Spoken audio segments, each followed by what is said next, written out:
नमस्कार साथियों, स्वागत है आपका द जीविका पर। मैं थोड़ा सा इंट्रोडक्शन दे देता हूँ अपना। मेरा यूजीसी नेट क्वालिफाई है पॉलिटिकल साइंस में, साथ ही साथ मेरा सीटेट क्वालिफाई है और मुझे 2022 से लगाकर अभी तक एमपीपीएससी के लिए पढ़ाने का अनुभव है। तो ये रहा मेरा थोड़ा सा ब्रीफ इंट्रोडक्शन और मैं अभी असिस्टेंट प्रोफेसर की प्रिपरेशन कर रहा हूँ। तो दोस्तों, मेरे बहुत सारे ऐसे दोस्त थे जो पॉलिटिकल साइंस से एमपीपीएससी असिस्टेंट प्रोफेसर की तैयारी कर रहे होंगे। पिछली बार भी मैंने एग्ज़ाम दिया था, लेकिन कुछ मार्क्स की वजह से मेरा कॉल हो नहीं पाया। तो मैं अपने अनुभव से और मैं कौन कौन से रिसोर्स यूज़ कर रहा हूँ कि एमपीपीएससी की तैयारी को, मैं असिस्टेंट प्रोफेसर की तैयारी को पास हो पाएँ। तो देखिए, आपके मन में बहुत सारे डाउट चल रहे होंगे कि हम कौन सी किताब पढ़े, कहाँ से पढ़े, पॉलिटिकल साइंस कहाँ से पढ़े, पेपर फर्स्ट कहाँ से पढ़े, या एमपी को कहाँ से प्रिपेयर करें, आईसीटी को कहाँ से पढ़े, ट्राइबल वाली यूनिट को कहाँ से पढ़े। तो इन सारे ही समस्याओं का समाधान सिर्फ ये वीडियो देखने के बाद हो जाएगा। तो देखिए, शुरू कर देते हैं हम कि असिस्टेंट प्रोफेसर की जॉब प्रोफाइल क्या है, ये क्या है। तो देखिए, एमपीपीएससी में असिस्टेंट प्रोफेसर की एग्ज़ाम लेता है एमपीपीएससी और 5700 प्रेगेट की एग्ज़ाम है और मिनिमम क्वालिफिकेशन है मास्टर प्लस नेट या सेट। नेट मतलब नेशनल एलिजिबिलिटी टेस्ट, सेट मतलब स्टेट एलिजिबिलिटी टेस्ट। हाँ दोस्तों, अगर हम बात करेंगे कि इसमें एग्ज़ाम का नेचर क्या होता है, क्या एपीआई बेस होता है या नहीं, बिल्कुल भी। ये एग्ज़ाम एक तो रिटर्न एग्ज़ाम होती है, इंटरव्यू होता है, देन डॉक्यूमेंट वेरिफिकेशन।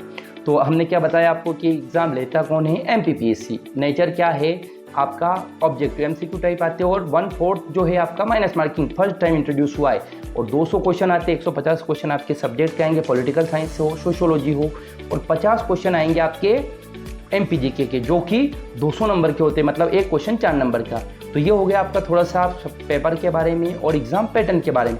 अब हम बात करेंगे कि हम जो है सब्जेक्ट तो हमें बहुत आता है, क्यों? क्योंकि आपने यूजीसी नेट की तैयारी करी है या यूपी असिस्टेंट प्रोफेसर की तैयारी करी है, तो आपके सब्जेक्ट में तो कोई प्रॉब्लम आ नहीं रही होगी। फिर भी मेरा ये दायित्व है कि मेरे जो नए नए साथी हैं जिन्होंने यूजीसी नेट तो क्वालिफाई कर लिया, लेकिन असिस्टेंट प्रोफेसर के लिए बेस्ट बुक कौन सी है, तो मैं आपको बताना चाहूँगा कि मैं केवल एक बुक रेफ़र करता हूँ और मेरे यूजीसी नेट में और असिस्टेंट प्रोफेसर में बहुत अच्छे नंबर आते हैं। तो देखिए, अगर पॉलिटिकल साइंस पढ़ना है तो केवल आपको एक बुक पढ़ना है। ये बुक का नाम है ये राजेश मिश्रा। जी हाँ दोस्तों, इस बुक के अलावा मैंने आज तक पॉलिटिकल साइंस के लिए कोई भी बुक नहीं पढ़ी। इन सर का मैंने कोर्स भी पढ़ा था। बेनीवाल सर के नोट बहुत सारे लोग बोलते, लेकिन वो बहुत क्लिष्ट नोट्स है, बहुत ज़्यादा नोट्स है वो।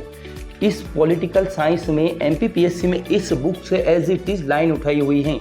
भले आप एमपी स्टेट का पेपर देखें, वो जो आपका एक बार पिछली बार आया था कि क्या मध्य प्रदेश सरकार विदेश से ये ले सकती है लोन, तो वो एज इट इज़ इसमें लिख रखा है। लगभग 70 से 80 क्वेश्चन ऐसे आते हैं जो राजेश मिश्रा सर की बुक में एज इट इज़ लिखा रहता है। आपको बहुत सारे लोग बहुत ज़्यादा ज्ञान देने वाले मिलेंगे, ओपी गाबा पढ़े, फलाना पढ़े, ये पढ़े, एंड्रयू वुड पढ़े। मैंने ऑनेस्टली बताऊं, मैं लगभग मेरा 3 बार पीएचडी हुआ है, 2 बार यूजीसी नेट हुआ और बहुत अच्छे लगभग 80 से भी ज़्यादा नंबर पॉलिटिकल साइंस में आते हैं। मैं अपने पर्सनल अनुभव से बताऊंगा कि मैं केवल और केवल एक तो ये बुक पढ़ता हूं, जो कि आपको बता दिया। दूसरी चीज़, मैं वीडियो देखता हूँ पॉल साइंस हेल्प सर की। जी हाँ दोस्तों, यूट्यूब पे हैं पॉल साइंस हेल्प सर। वो पुराने सारे क्वेश्चन का एनालिसिस करवाते हैं। असिस्टेंट प्रोफेसर का हो गया, यूजीसी नेट का हो गया, सीयूईटी, जितनी भी पॉलिटिकल साइंस की एग्ज़ाम होती हैं वो सर वीडियो बताते हैं। उन वीडियो का मैं एनालिसिस देखता हूँ, उसके बाद मैं खुद के अपने नोट्स बनाता हूँ। जी हाँ दोस्तों, मैंने जो भी क्वेश्चन देखा, मतलब मान के चलिए क्वेश्चन आया, Q was the constitutional adviser of constituent assembly, संविधान सभा के संवैधानिक सलाहकार कौन थे। उसके बाद राजेंद्र प्रसाद आया, भीमराव अंबेडकर आया, जवाहरलाल नेहरू आया और एक और क्या आया आपका, एमएन रॉय या बीएन राव। तो अब मैंने इन सबका देखा, आंसर लिख लिया, उसके साथ साथ उनसे रिलेटेड क्या चीज़ें हैं तो मैं अपनी नोट्स में उतार लूँगा, ताकि नेक्स्ट टाइम अगर क्वेश्चन आया तो मुझे पता रहेगा कि अब पिछली बार यहाँ से आया और आगे यहाँ से क्वेश्चन आ सकता है। तो पॉलिटिकल साइंस के लिए क्या करेंगे आप, केवल राजेश मिश्रा सर की बुक पढ़ेंगे। दूसरा काम करेंगे, पॉल साइंस हेल्प सर की वीडियो देखेंगे।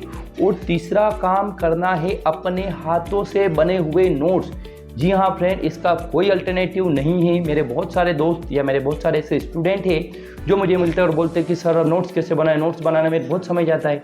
तो अगर नोट्स बनाने में समय जा रहा है तो प्रिपरेशन छोड़ दो। हम जिस काम को प्रॉपर कर रहे हैं, अगर उसके लिए ही हमारा समय जा पा रहा है या हम चाह रहे हैं कि उसमें तो समय जाता है, फिर अब तैयारी करने का हमें कोई भी अधिकार नहीं बचता है। तो आप क्या करेंगे, पॉलिटिकल साइंस में राजेश मिश्रा सर की बुक पढ़ेंगे। दूसरा काम करेंगे, अपने पॉल साइंस हेल्प सर के वीडियो देखेंगे। देन तीसरा काम करेंगे, नोट्स बनाएंगे अपने हैंड रिटन इस बुक से और साथ ही साथ उन PY2 से। और यूजीसी नेट 2020 से लगाकर 26 तक जितने भी पेपर हुए हैं, जितने भी राज्यों के सेट हुए हैं सारे ही पेपर को याद कर लेना। जितने भी राज्यों में पीजीटी की एग्ज़ाम हुई है कुल मिला के बात इतनी सी कि पॉलिटिकल साइंस के जितने भी पेपर होते हैं अगर आपने लगा लिए, मेरे एक दादा भाई है उन्होंने एक बात बताई थी कि अगर आपने 50,000 क्वेश्चन लगा लिए तो आपकी तैयारी बहुत अच्छी हो जाएगी। मैंने 50 नहीं 1,00,000 क्वेश्चन लगा दिए। अब मैं टेस्ट लगाता हूँ तो मेरा इतना लगभग 80 से 85% क्वेश्चन चाहिए होते पॉलिटिकल साइंस में। और कोई टेस्ट ऐसा नहीं कि किसने बना दिया, वो सारे पेपर पीजीटी के टीजीटी के ये हैं। तो ये अब पहला हो गया आपका क्या, पॉलिटिकल साइंस को कहाँ से पढ़ना है, एमपीपीएससी असिस्टेंट प्रोफेसर के लिए। अब दूसरा क्वेश्चन आ जाता है कि हमारा पेपर नंबर 1 जो कि एमपीजीके वाला है उसको कहाँ से पढ़े। तो देखिए मेरे बहुत सारे दोस्त जो एमपीपीएससी की तैयारी कर रहे हैं उनके लिए तो बहुत आसान रहेगा, लेकिन जो असिस्टेंट प्रोफेसर की प्रॉपर तैयारी कर रहे हैं उनको बहुत ही खासी दिक्कत जाने वाली है। क्यों? क्योंकि हमने सब्जेक्ट बहुत अच्छा कर लिया है, टीचिंग एप्टीट्यूड वगैरह सब आता है, लेकिन बात आ जाती है एमपी में 5 यूनिट आती है एमपी की, जो कि पूरी एमपी की रहती है। एमपी की पॉलिटी, हिस्ट्री, जियोग्राफी, इकोनॉमी और आईसीटी और ट्राइबल।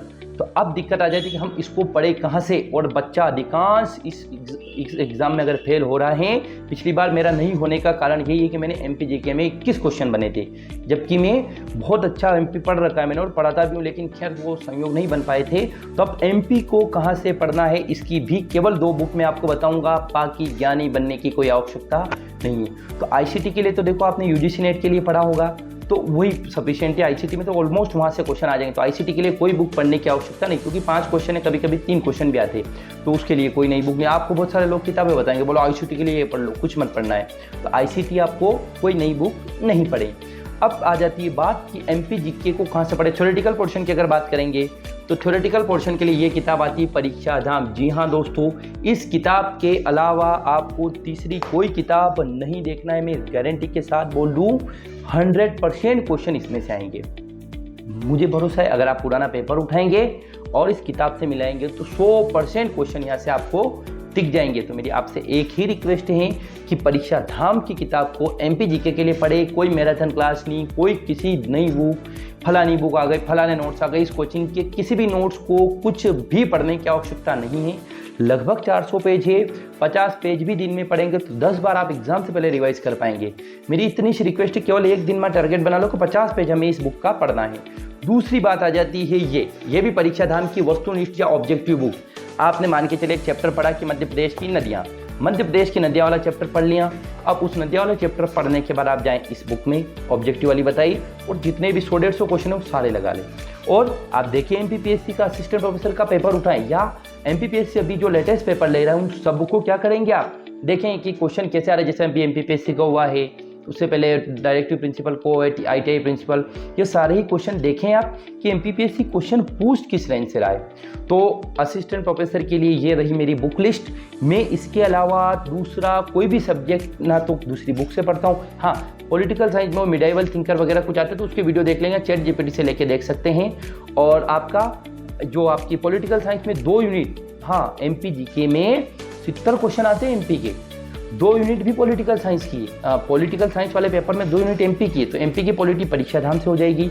तो मेरा केवल इतना सा आपसे कहना है कि एमपीपीएससी असिस्टेंट प्रोफेसर के लिए बुक लिस्ट के नाम पर आप राजेश मिश्रा सर की बुक रखें, परीक्षा धाम की 2 बुक रखें, तीसरा कोई भी सोर्स नहीं रखें और अपना नोट्स रखें, और केवल 5 से 6 घंटे पढ़ते रहे। मैं लिख के दे देता हूँ, अगर आपने स्ट्रेटेजी फॉलो करी आने वाले 2-3 महीनों में तो भगवान करे आपका असिस्टेंट प्रोफेसर में हो जाए।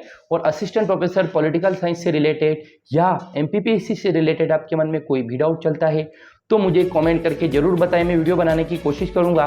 देखिए मैं ये इसलिए बता पा रहा हूँ कि मैं खुद इस प्रिपरेशन में हूँ, खुद तैयारी कर रहा हूँ। मैंने जो गलतियाँ करी है, मैं जितने भी लोगों को पढ़ाता हूँ, तो जहाँ तक मेरा अनुभव है मैं आपको बताने की कोशिश करता हूँ। वीडियो अगर थोड़ा भी अच्छा लगता है तो वीडियो को लाइक करके चैनल को सब्सक्राइब करना ना भूले, क्योंकि आपका एक लाइक और एक सब्सक्राइब मुझे बहुत अच्छा मोटिवेशन देगा नेक्स्ट वीडियो बनाने के लिए।